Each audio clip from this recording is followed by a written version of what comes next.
rigolo ça. Ah oui. Il fait plaisir. Bravo Jean-Michel. Ah, ça fait plaisir. On a loupé le zourite, mais on l'a eu. Elle est belle. Ah oui, jolie, hein. Magnifique. Hein. Bravo Jean-Michel. Hein. Ah ben non, c'est nous tous.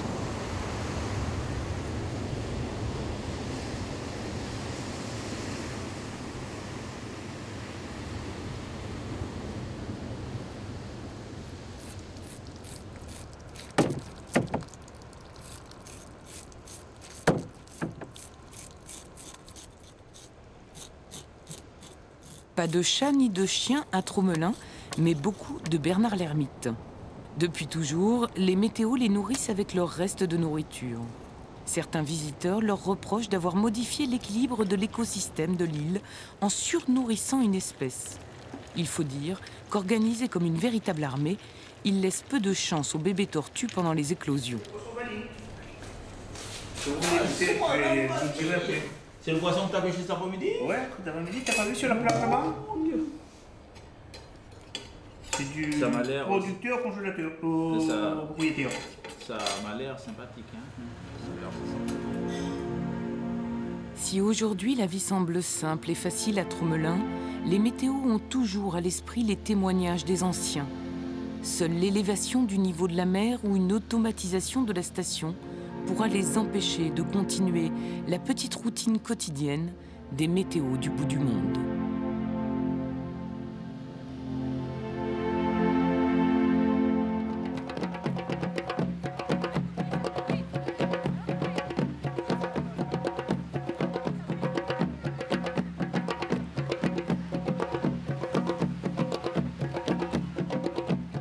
Voilà, ça c'est le moringue, c'est l'une des danses traditionnelles de la Réunion. Au Brésil, on aurait parlé de capoeira. Rassurez-vous, je ne me risquerai pas à esquisser un pas ou le moindre mouvement. En fait, ce qu'il faut savoir, c'est que cette danse, à l'origine, permettait aux esclaves de se défendre. Elle est originaire d'Afrique et de Madagascar. Alors sur cette danse, vous constatez la partie sportive, ce n'est pas les sports qui manquent à Grand'Anse. Et je vous propose de voir un petit peu plus loin sur la plage ce qu'il se passe. Alors c'est vrai que parmi les sports favoris des Réunionnais, eh bien il y en a d'autres et ce sont le surf et le bodyboard. Alors pourquoi? Parce que le relief sous-marin de l'île en fait permet la formation d'une houle parfaite pour les sports de glisse. Alors la plupart des sports sont concentrés sur la côte ouest avec le fameux spot de Saint-Leu, la fameuse gauche de Saint-Leu. Alors pourquoi gauche? Parce qu'en fait le surfeur quand il part sur cette vague, il part à gauche. Voilà, il part vers la gauche. Et ben dans peu de temps, il y aura une des manches du championnat du monde de surf qui va se dérouler là-bas. C'est pour vous dire à quel point cette vague est connue dans le monde entier. Alors pourquoi pour vous les vagues sont aussi parfaites à la Réunion? Comme vous l'avez cité précédemment, hein, le relief marin veut que la vague soit taillée sur mesure. Et en plus, comme on a les 40e rugissants, ça arrive droit sur nous et puis voilà, tout simplement. Hein. Là, on est en hiver. Est-ce que la température de l'eau varie entre l'hiver et l'été ici? Oui, bien sûr, bien sûr. Bien sûr, la température, pas énormément, hein, 2-3 degrés. Ouais. Mais après, on le sent pas réellement, nous. Hein. Surfer tous les jours, toute l'année, c'est vraiment un luxe, mais vous allez voir que parfois, en fin de journée, on peut faire de mauvaises rencontres.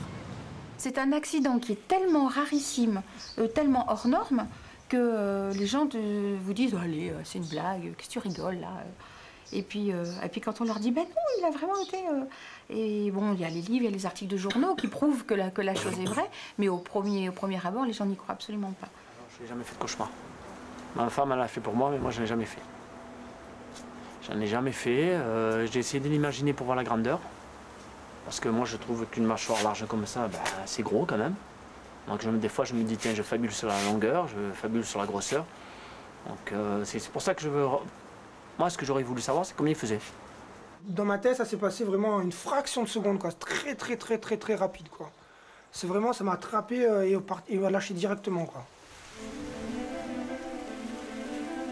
Ceux qui l'ont croisé un jour ne l'oublieront jamais. Il rôde quelque part dans les eaux bleues outre-mer de l'océan Indien. Il défraie la chronique, fait la une des journaux, donne bien du fil à retordre à ceux qui veulent l'observer. Jerry Van Greveling, médecin, et Marc Taquet, scientifique de l'Ifremer, espèrent bien l'apercevoir ce matin. En savoir un peu plus, car l'animal est mystérieux. On a des bonnes raisons de penser qu'il y en a dans le secteur. Et si on a un peu de chance, on en rencontrera. C'est un des endroits dans les zones tropicales où les requins sont les plus difficiles à observer. Et bizarrement, c'est une des zones où les attaques sont quand même assez fréquemment recensées.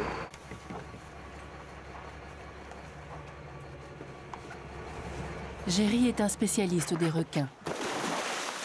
Depuis plus de 15 ans, il répertorie toutes les attaques à La Réunion.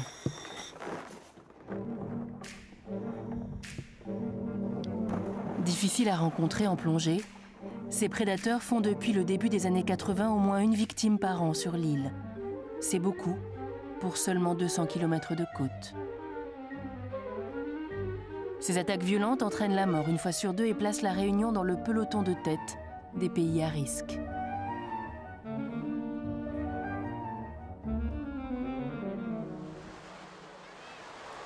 Ces 20 dernières années, le nombre d'accidents a augmenté avec le développement du tourisme et des sports nautiques.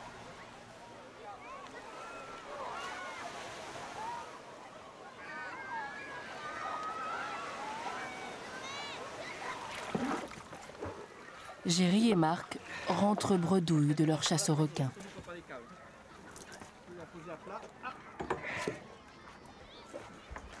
Pas de chance. N'hésitez pas au rendez-vous. Dommage. Les conditions étaient bonnes, on avait une bonne visibilité. Ça aurait été un coup de chance. Les voilà, les requins qui sévissent dans les eaux réunionnaises. Le tigre et le bulldog. Des requins du large beaucoup plus agressifs et dangereux pour l'homme que des petits requins de récif.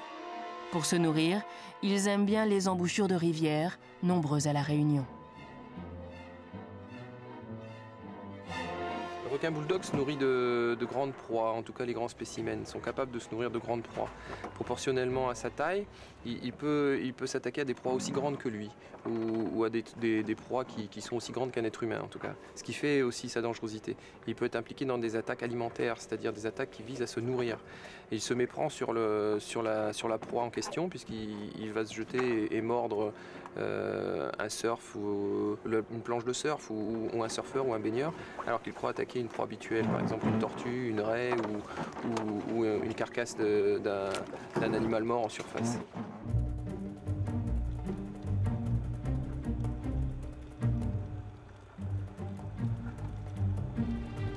Tout ce qui diminue la visibilité favorise la méprise du requin. 80% des attaques ont lieu en eau trouble, souvent en fin de journée à l'heure où les requins commencent à chasser. Temps gris, eau boueuse, eau sale, pluie, coucher du soleil, autant de situations à éviter. Un surfeur qui attend une vague, qui rame, ressemble à un animal blessé qui se débat. Une proie idéale.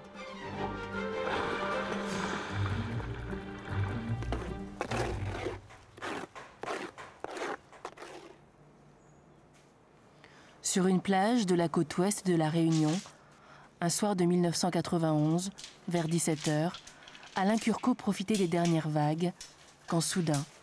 Il y avait son œil, sa mâchoire à peu près large comme ça, et j'étais exactement comme ça, sous l'eau avec lui. Et puis bon, comme il était là, j'étais surpris, j'ai pas eu le temps d'avoir peur, c'est pas une question de courage, loin de là, hein, c'est l'instinct de surveiller, la haine en fait.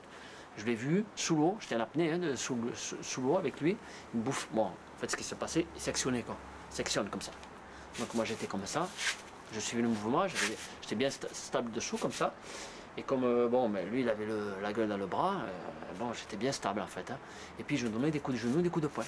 Et j'ai eu un sentiment de haine. Je me rappelle de la pensée que j'ai eue, j'ai dit tu m'auras, mais tu m'auras pas aussi facilement. Et puis je cognais quoi. Moi j'ai eu beaucoup de chance, j'ai quasiment aucune séquelle quoi. Mais c'est sûr qu'on ne peut rien y faire quoi, ça fait partie du jeu. Il m'a attaqué par-dessous et il a mordu ici, là, on voit les traces là. On voit les traces ici avec les traces des dents qui a vraiment... Ici on voit que ça a raclé un peu, ici les traces des dents là. Il a pris par-dessous, donc ça a commencé déjà un peu à le toucher. Et puis il a refermé la mâchoire supérieure sur la cuisse, ça m'a tiré au fond. Et quand j'étais au fond bien 2 mètres de profondeur, ça m'a relâché.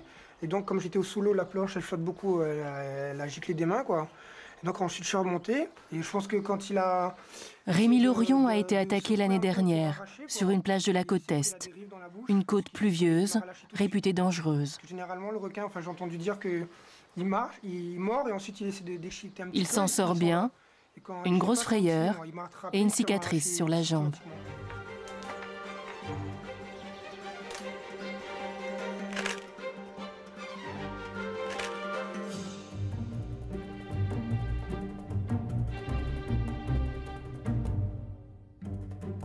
Bulldog, tigre, pointe blanche, marteau, chaque espèce de requin a une mâchoire différente, adaptée à son alimentation. Le requin bulldog, il a ça de particulier, c'est que quand il mord, vous avez une mâchoire supérieure qui tranche, une partie du membre qui est touchée, et vous avez l'autre mâchoire, qui est la mâchoire inférieure, qui perfore. Donc vous avez à l'arrière des perforations en arc de cercle, comme si on avait donné un coup de râteau, si vous voulez, alors que devant, on a une section assez nette, comme si on avait donné un coup de guillotine.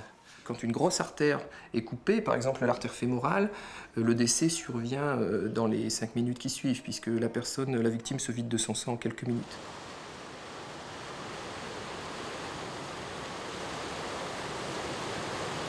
Alain est un miraculé. Après l'attaque, il a pu remonter sur son surf jusqu'à la plage. Les premiers soins donnés sur place lui ont sauvé la vie.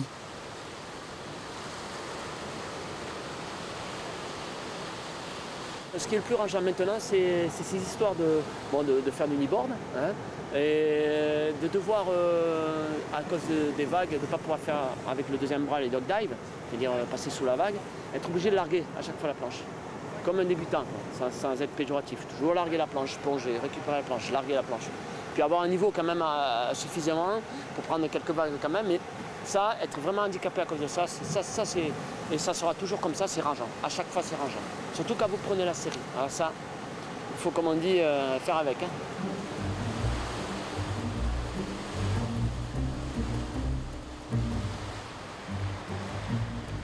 Reprendre le surf, continuer à travailler, pour Alain, c'était une évidence.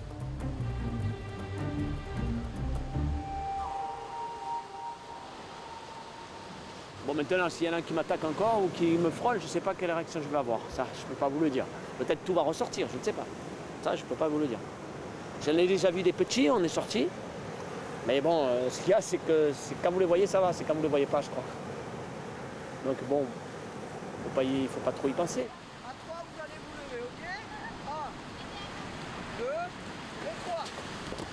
Depuis 10 ans, le surf est à la mode à La Réunion. Les écoles fleurissent aux 4 coins des plages. Le risque requin ici, on vit avec. Alors les gamins, ils vont à l'eau, ils sont là pour s'éclater. Il y a tous les moniteurs qui sont là. Souvent, on est dans l'eau, on a pied jusqu'à la taille. Il n'y a aucun souci. Ils n'y pensent pas du tout, du tout, du tout.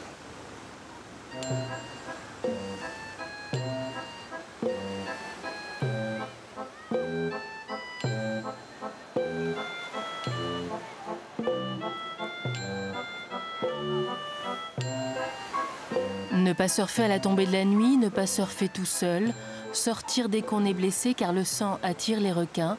Dans les écoles, le message passe. C'est vrai que là, on arrête les cours, il est 5 heures, le soleil commence à se coucher, c'est l'heure où il est raisonnable de plus y aller. À l'heure où les écoles rangent les planches, les passionnés de la glisse se mettent à l'eau.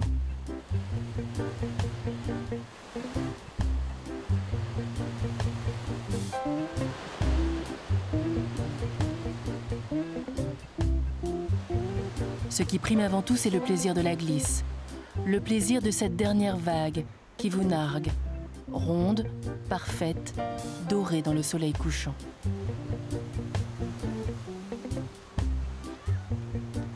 Certains sont plus raisonnables que d'autres.